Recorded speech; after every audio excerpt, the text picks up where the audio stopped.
네, 하나님 말씀 봅시다. 로마서 말씀입니다. 로마서 5장 12절, 6장 11절 두 개 말씀 보겠습니다. 로마서 5장 12절과 로마서 6장 11절 두 구절을 읽겠습니다.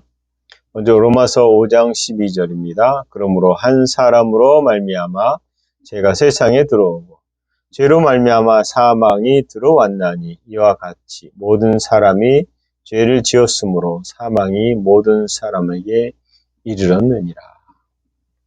로마서 6장 11절 너희는 죄에 대하여 죽은 자요 그리스도 예수 안에서 하나님께 대하여 살아있는 자로 여길지어다.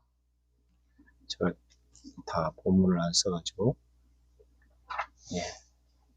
6장 11절에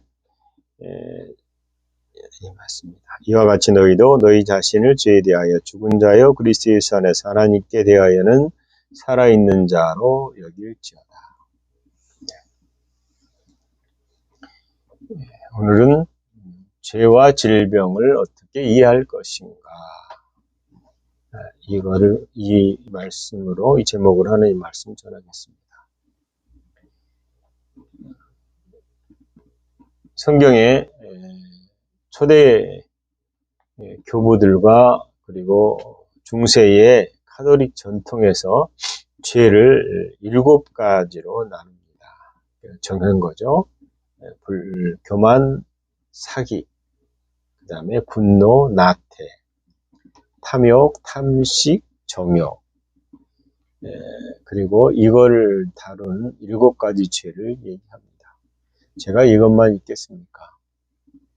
그러나 이런 죄들, 사기나 교만이나 분노나 나태나 혹은 탐욕, 탐식, 정욕은 우리 삶 가운데 여러 가지 형태로 나타난다라는 겁니다. 그리고 이 죄가 우리 삶을 여러 가지로 힘들게 하는 걸 볼 수 있습니다. 그리고 힘들게 하는 결과들이 우리 삶 가운데 많은 열매들로 나타납니다. 그중 하나가 질병이겠죠. 갈라디아서 5장 19절 21절에 보면 바울이 이 육체 일들이라고 해서 죄에 대한 얘기를 합니다. 음행과 더러운 것과 호색과 우상 숭배와 주술과 원수 맺는 것, 분쟁과 시기와 분냄과 당 짓는 것, 불리함과 이단, 투기와 술 취함과 방탕함, 이것을 쭉 얘기합니다. 그리고 이것에 대해서 골로새서에서도 동일하게 우리의 죄로 인해서 발생하는 문제들, 음란, 부족, 사욕, 악한 정욕, 탐심, 이것을 죽이라 이렇게 말합니다. 그 다음에 분함과 노함과 악의와 비방과 너희 입에 부끄러운 말이라고 죄에 대한 얘기를 하고 있습니다. 여러분, 이게 이제 예수님께서는 사람 속에 곧 마음에서 나오는 것들이라고 말하면서 악한 생각, 음란, 도적질, 살인, 간음, 탐욕, 악독, 속임, 음탕, 악인, 비방, 교만, 우매함이라고 말합니다. 이것이 우리가 삶 가운데 아주 잘 드러납니다. 우리는 부지불식간에 이런 죄에 참여하기도 하고 또 부지불식간에 우리가 계획적으로 안 하는 것 같은데 습관적으로 죄를 짓기도 합니다. 그래서 우리가 이제 예수를 믿고 나면 뭔가 바뀌고 싶어 하잖아요. 왜냐하면 새로운 세계, 새로운 피조물에 대한 이해 혹은 거듭나고 난 다음에 이게 예수 믿는 거구나 라고 말하고 이 새로운 피조물의 삶을 살려고 할 때에 우리는 얼마 있지 않아서 굉장히 실망하게 됩니다. 누구에 대해서? 자신에 대해서. 교회를 나가도 예배를 열심히 드리고 하나님 앞에 가도 죄 문제가 해결이 안 되고 여전히 우리 가운데 죄가 발생하고 이 발생한 것을 이제 발생하지 않도록 해봐야지 그리고 죄와 싸우기도 하고 여러 가지 방식으로 죄 문제를 해결해 보려고 한다라는 거죠. 근데 우리는 지금 이 땅에 존재하는 삶을 삽니다. 즉 우리의 마음, 우리의 생각이 이 땅에 있다. 몸도 있고 마음도 있고 영은 어디에 있어요? 하나님과 연합되어 있고. 그런데 느끼는 영역은 이 마음과 몸이거든요. 내 마음이 불안하고 초조하고 실망하고 두려워하고. 근데 그 이유가 뭐냐라고 할 때 그 이유는 우리의 범죄함 때문에. 그래서 아무리 노력해도 안 되고 좌절하는 일이 벌어진다는 거죠. 여러분 예수님 주기도문에서 뭐라고 말씀하셨냐면 우리를 시험에 들게 하지 마옵시고 다만 악에서 구하옵소서 이렇게 되어 있어요. 시험에 들지 않게 해주세요. 그 다음에 악에서 우리를 구해주세요. 이렇게 얘기합니다. 이거는 인간의 존재의 가장 취약한 것을 인정하는 것이고 하나님께 도움을 구하는 거거든요. 우리가 이 시험이라고 말하는 뜻은 여러 가지 의미가 있어요. 헬라의 페이라스모스라는 이 단어인데 이중적인 의미를 가지고 있다라고 합니다. 하나님께서 허용하시는 연단과 시험이 있고요. 사단이 가져오는 멸망과 유혹에 있는 것들이 있습니다. 이게 모두 다 우리 삶 가운데 있는 것입니다. 야고보는 시험에 들게 마옵시고 라고 말씀하시는 하나님의 뜻을 따라서 명확하게 이 구절을 얘기합니다. 야고보서 1장 13, 14절에 보면 사람이 시험 받을 때 내가 하나님께 시험 받는다 하지 말지. 하나님이 시험을 하지 않는다라는 얘기거든요. 하나님은 악에게 시험을 받지도 아니하시고 친히 아무도 시험하지 아니하시느니라. 오직 각 사람이 시험 받는 것은 자기 욕심에 끌려 미혹 때문이라고 말합니다. 우리가 시험 받는 이유는 미혹 때문이지 내가 적극적으로 뛰어들어서 난 시험에 안 들 거야 라고 말하지 않는다라는 거예요. 여러분 오늘날 과학이 발달하면서 인간들이 뇌에 연구를 많이 해요. 뇌신경학 이런 뇌 구조에서 어떤 신호가 들어갔을 때 어떤 말을 들었을 때 뇌가 어떻게 반응하느냐에 대한 수많은 실험들을 하고 그걸 객관화시켜서 데이터로 내고 책으로도 객관화라고 말하지만 그거는 지극히 세상적인 거죠.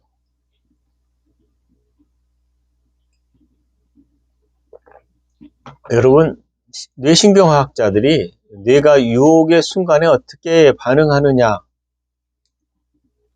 그래서 이것은 뇌가 즉각적으로 보상 시스템과 이 즉각적인 보상 시스템, 장기적인 목표 시스템 간에 엄청난 전쟁이 일어난다라는 거예요. 즉 뇌의 변형계가 있고 즉각적 쾌락을 추구하는 이 직전이나요 두피질이 있어요. 근데 이 전전 두피질은 뭔가를 억제하고 그리고 억압하거나 혹은 절제하려고 하는 역할을 한대요. 하지만 여러분 스트레스가 누적되면 이 전전 두피질의 통제가 잘 안 되고 충동적인 행동에 빠질 수 있다라고 말합니다. 여러분 이게 이제 구약에서 이것을 타락하는데 이 구조적 설명이 된다는 거예요. 보기 좋고 먹음직하고 지혜롭게 할 만한 탐스러운 사과. 이 시청 미후각일 것 같은데 보기 좋고 먹음직하고 지혜롭고 할 만하고 탐스러운 이것에 대해서 무너졌어요. 선악과라고 우리는 보통 얘기하죠. 근데 신기한 게 뭐냐면, 여러분, 과일을 먹는다고, 선악과를 먹는다. 그 과일에 뭐가 들어있길래 인간이 하나님과 결별하게 되느냐. 그것은 먹는 것이 우리의 삶을 파괴하는 게 아니라, 하나님 말씀하고 그분의 말씀을 따르지 않았다는 것. 그래서 사단의 말을 마음에 넣었다. 그래서 사단의 말을 마음에 두었을 때에 그 말이라는 게 뭐냐? 먹음직하고 보암직하고 지혜롭게 할 만한 이게 뭐냐라는 게 사단의 미혹의 말이다. 그 말을 듣는 순간 정말 그럴 것 같다 생각이 드는 거죠. 그래서 인간이 영적인 존재가 아니라 감각적인 존재, 보암직, 먹음직, 지혜로울 만큼 탐스러운 이 존재로서의 삶이 변하게 되는 겁니다. 여러분, 요한일서가 말하는 육신의 정욕과 안목의 정욕, 이생의 자랑이 우리 삶 가운데 펼쳐진 거죠. 이게 이제 우리 삶 가운데 미혹이 일어나고 죄가 일어나게 하는 방식입니다. 여러분, 다윗이 밧세바를 보는 순간에 그는 판단력을 잃고 죄에 빠졌습니다. 예수님은 광야에서 굶주린 상태에서 눈에 보이는 여러 유혹들이 있었죠. 근데 아담은 유혹에 빠졌어요. 그 말을 듣고 그렇게 보니까 정말 그렇게 보이고 그리고 하나님과 상관없는 길로 가버렸어요. 예수님은 광야에서 금식 후에 극도의 육체적 피곤함. 저는 그렇게 금식을 오래 해본 적은 없어요. 그런데 취약한 상태에서 사단이 그에게 원하는 것들이 무엇인지 육체의 필요가 뭔지를 알잖아. 그러니까 육체가 필요한 자에게 육체에 필요한 것을 제시해요. 보암직하고 먹음직하고.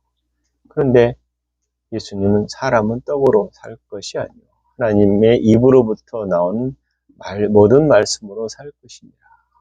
사단아 떠나가라. 이거는 자기를 제어하는 거죠. 그래서 자기 조절 회로가 강화됐다. 뇌신경학자적으로 설명하면 그래요. 그런데 악에서 구하소서라는 이 구함은 악의 존재가 이 악의 존재를 인격적으로 표현하거든요. 이게 이제 악 혹은 질병도 상대적으로 인격적인 표현들을 쓰고 있어요.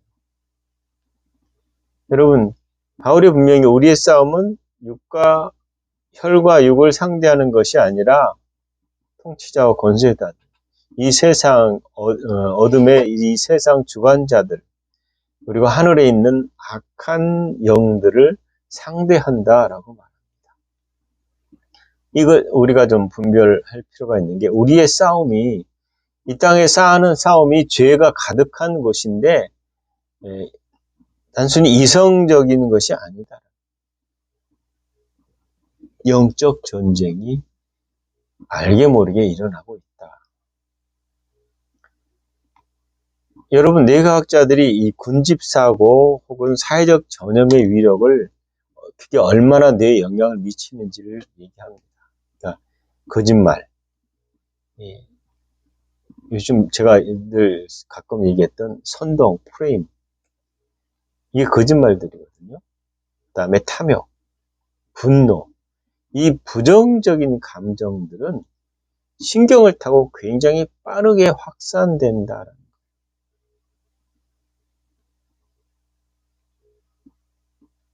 그러니까 우리가 그게 익숙해 있죠. 그리고 이것을 디모데 후서 3장 13절에 악한 사람들과 속이는 자들은 더욱 악하여져서 속이기도 하고 속기도 하리라 라고 되어 있습니다. 악한 자들이 속이는데 자기들도 속는다라는 얘기예요. 이게 세상의 문화입니다. 어떻게 저럴 수 있어? 이렇게 말하는데 어떻게 저럴 수 있을 만큼 번데기를 많이 먹어요. 뻔뻔하다 있어요. 왜요? 이 악함. 뭐 정가만 22범의 수장, 대통령, 총리, 근데 대놓고 거짓말을 하고 대놓고 어떻게 해요? 뻔뻔해져 있어요. 왜 그럴까요?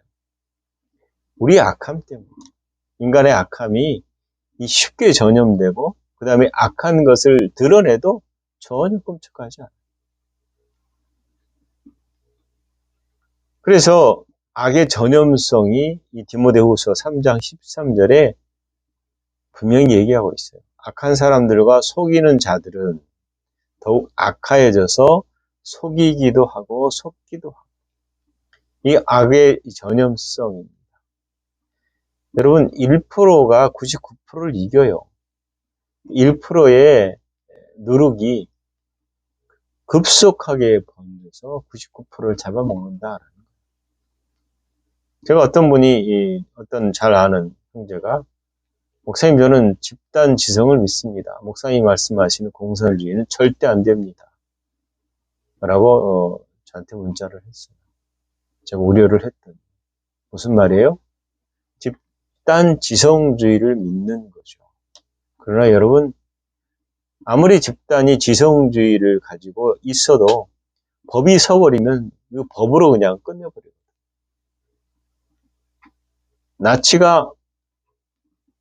히틀러가 여러분 집단 지성주의가 없어서 독재를 했습니까? 법을 만들었기 때문에. 이게 인간의 악함이다라는 겁니다. 여러분 부교감 신경계가 있는데요. 이 부교감 신경계가 우세해지면 불안과 경계심이 감소하고 신뢰와 평안이 호르몬이 분비된다고 얘기합니다. 이게 이제 말씀이 우리 가운데 들어오면 이 부교감 신경계가 우세해져요. 그래서 여러분 시편 91편을 잘 읽어보라라고 말하는 것입니다. 지존자의 은밀한 곳에 거주하며 전능자의 그늘 아래 사는 자요. 우리가 그리스도 안에 있으면 안전하다. 오늘 기도한 분이 이런 지금 일어나는 일을 구체적으로 얘기하지는 않지만 그럼에도 기독교인들이 불안하지 마라. 염려하지 마라. 두려워하지 마라. 하나님을 믿어라. 기도해라. 계속 격려하세요.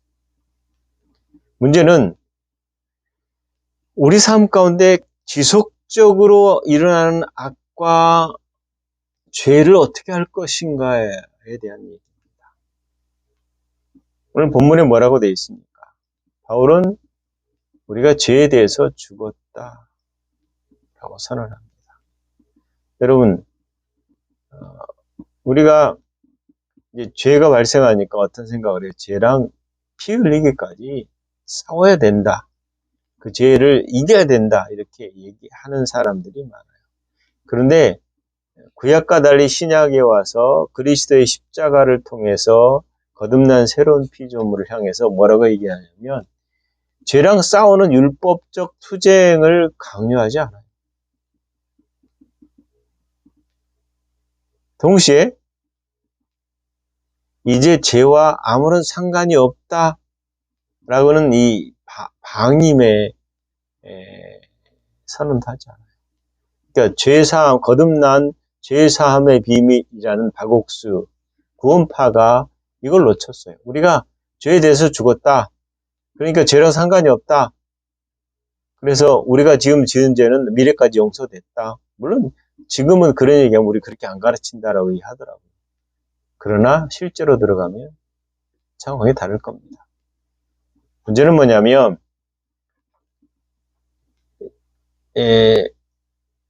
죄와 상관이 없지는 않아요. 그러나 죄와 싸우는 그런 율법적인 태도는 아니에요. 이미 죄에 대해서 죽은 자로서 나의 신분적 선언을 전제로 죄랑 싸우는 것이 아니라 죄 상관이 없는 것이 아니라 우리의 신분은 이미 죄에 대해서 죽었어요. 그래서 그 신분에 합당하게 살아가야 된다라는 거예요. 죄에 대한 태도는 죄를 주목하고 싸우고 막 이러는 게 아니다. 이게 이제 마귀들과 싸울지라 이랬잖아요. 마귀랑 또 싸워요. 근데 싸우는 게 아니다라는 거예요. 우리의 신분적 존재는 악한 영을 향해서 꾸짖고 쫓아내는 것이지 그들과 또 싸워서 또 이기려고 하고 그런 게 아니다. 죄도 마찬가지다. 끝장났어요.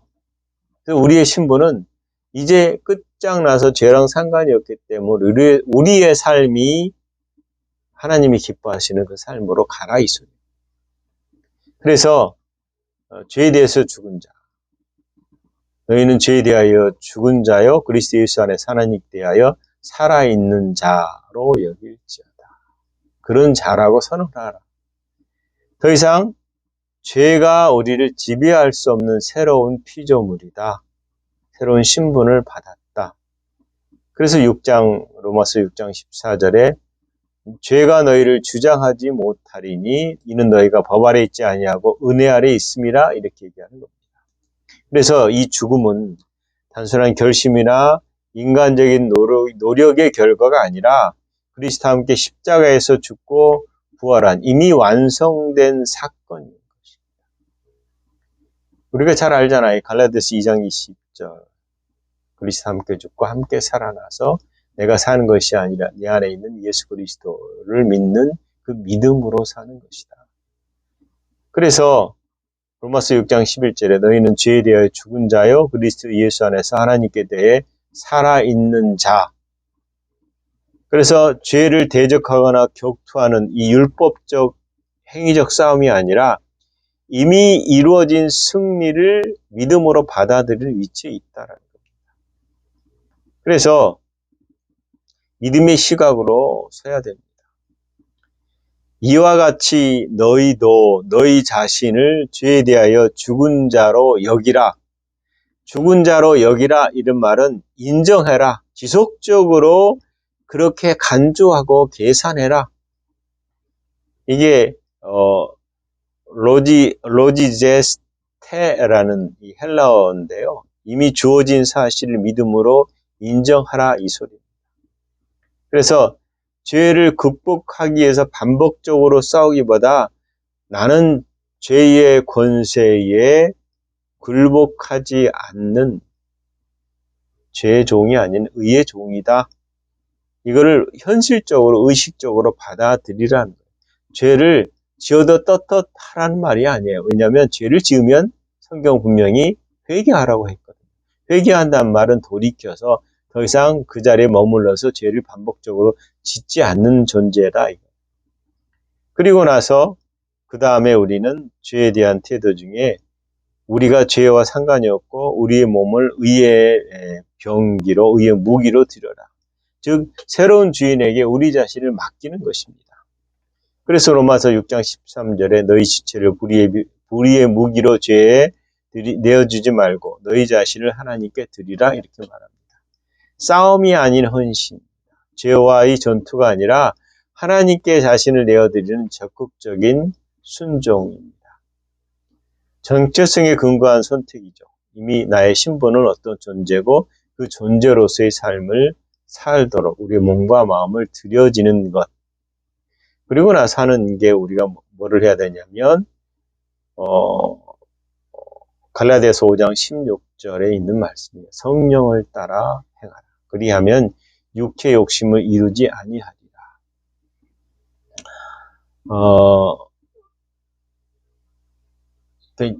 최근에 제 마음속에 분노가 많이 일어났었어요. 왜요? 이 현재 일어나는 상황을 보고 막 화가 나고 막 그랬단 말이에요. 근데 또 다른 한편으로 보면 어떤 이 태도가 그렇게 바람직하진 않더라고요. 선악을 분별하는 건 중요하지만 옳고 그름을 분별하는 건 중요하지만 어느 부분에서 많이 더 고민을 할 필요가 있겠다. 그것을 용인하거나 그런 의미는 아니에요. 그런데 우리가 착각을 하는 게 있어요. 어떤 착각을 하냐면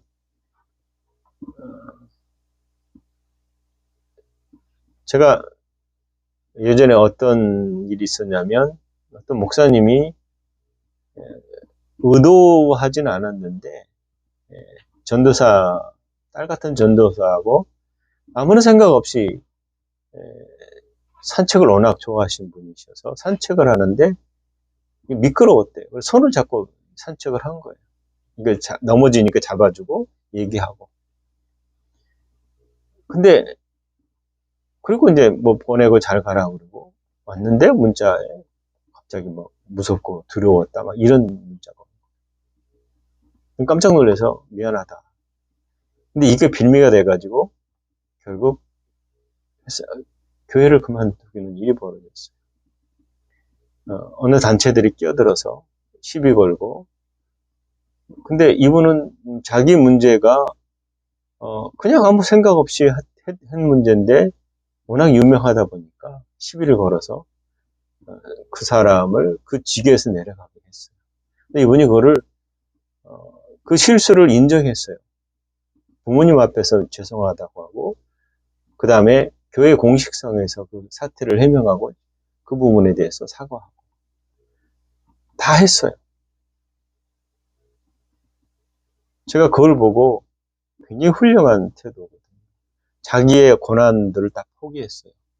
1년 퇴임 앞두고 있었지만 몸이 워낙 안 좋아서 미리 퇴임하려고 그랬는데 그걸 트집 잡던 세력들은 그것 때문에 퇴임한다라고 말해라. 그리고 본인은 어떤 교회에서 생활비 외에는 퇴직금이나 이런 걸 받지 않았어요. 그래서 제가 좋은 글씨란 이름으로 기사를 하나 썼더니 그 단체 사람들이 저한테 악의적으로 악을 쓰고 덤비더라고요. 그러면서 기사 쓸 때 성추행범 누구누구 목사 이렇게 쓰라는 거예요. 못 쓰겠다고 그랬어요. 그때 그 목사님이 저에게 전화가 왔어요. 기사를 내려주십시오. 그분을 위해서 썼는데도 그분이 그렇게 욕을 하시더라고요. 제가 그때 사건이 떠올랐어요. 무슨 말이냐면 그게 기독교적인 우리의 태도일까? 그 사람의 범죄 아닌 범죄, 잘못된 행위가 실수였지만 꼬리표를 달아서 얘기를 해야 되는가? 성추행범 누구누구 목사. 만약에 그게 맞다면 그 단체의 대표가 저한테 요구하고 기사를 그렇게 써야 된다라고 했다면 그게 성경적인가 생각을 했습니다. 그게 성경적이라면 우리는 다윗을 어떻게 얘기합니까?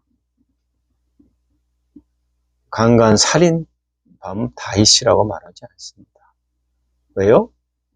그가 하나님 앞에 회개했고 그런 새로운 삶을 하나님 앞에서 살았거든요.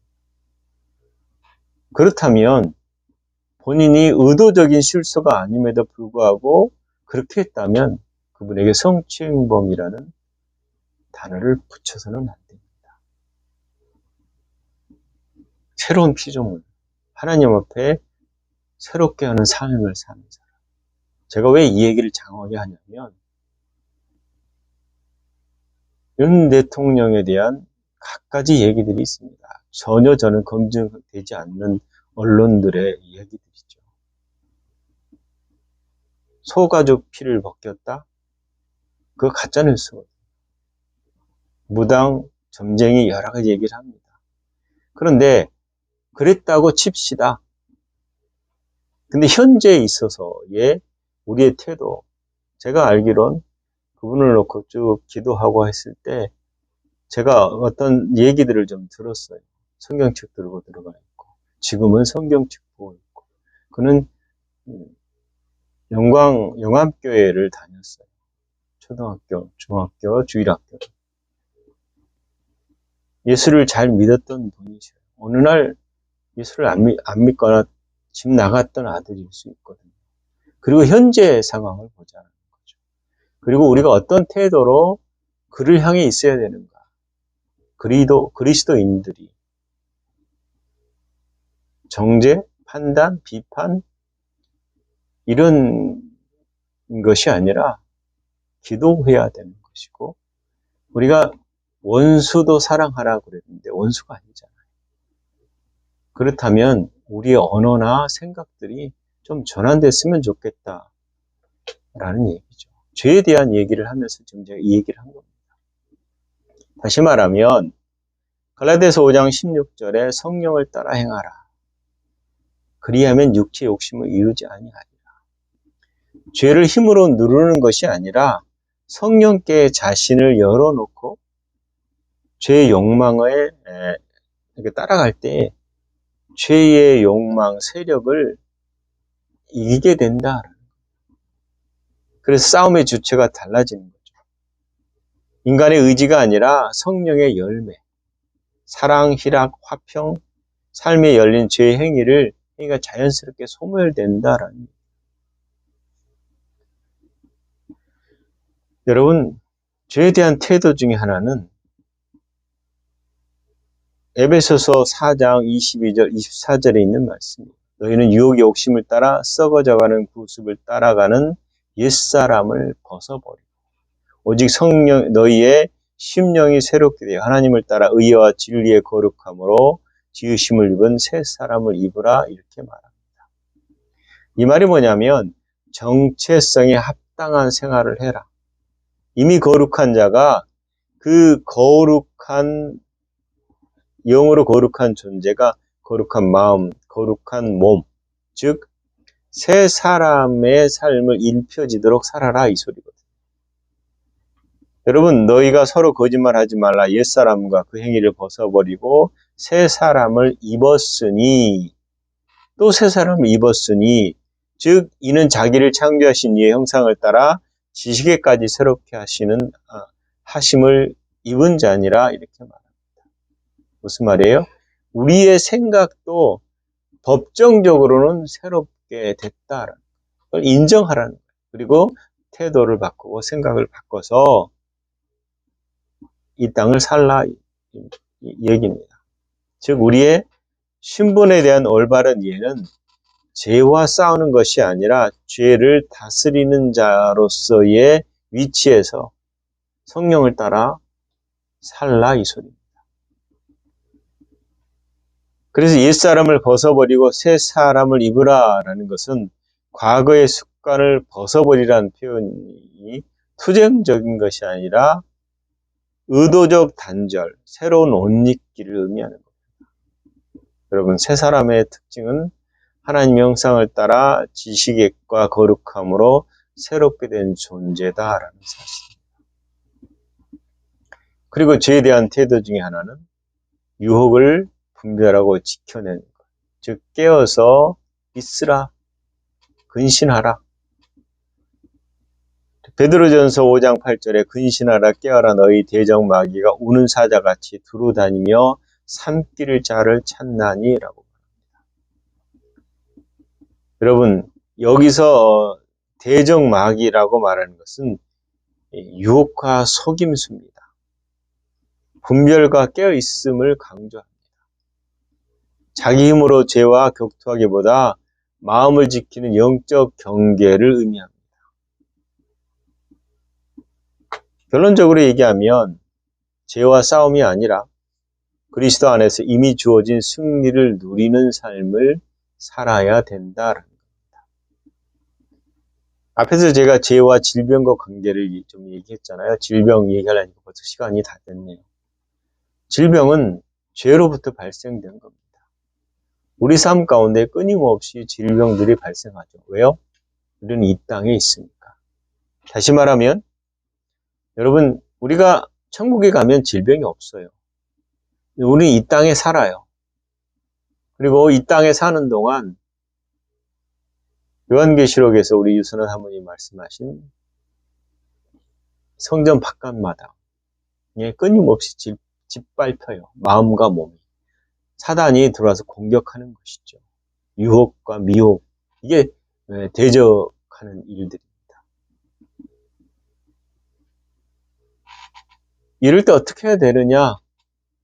그것은 이미 예수 그리스도 안에서 새로운 피조물의 새로운 신분을 가진 자로서의 정체성을 가지고 질병도 다스려라. 주님이 채찍에 맞음으로 나음을 입었기 때문에 나음을 입었다 라고 선언하라는 겁니다. 그랬을 때 우리는 그리스도 안에서 새로운 피조물의 온전한 삶을 살 수 있게 되는 것입니다. 이 질병의 문제는 간단하게 그냥 설명합니다. 그리스도 안에서 온전한 삶을 사시는 여러분 되시길, 신분의 삶을 통해서 죄를 다스리고 이겨내는 삶을 사시는 여러분 되시기를 예수 그리스도 이름으로 축원합니다. 기도하겠습니다. 하나님, 우리가 그리스도 안에 있어서 감사합니다. 그리스도 안에서 하나님의 자녀의 삶을 살게 해주셔서 감사합니다. 우리가 죄에 대해서 죽고 의에 대해서 살았고 죄의 종이 아니요 의의 종인 것을 감사를 드립니다. 우리가 믿음으로 고백하고 이 땅에서 하나님의 자녀의 삶을 담대하게 살아가게 하시옵소서. 예수님 이름으로 기도합니다.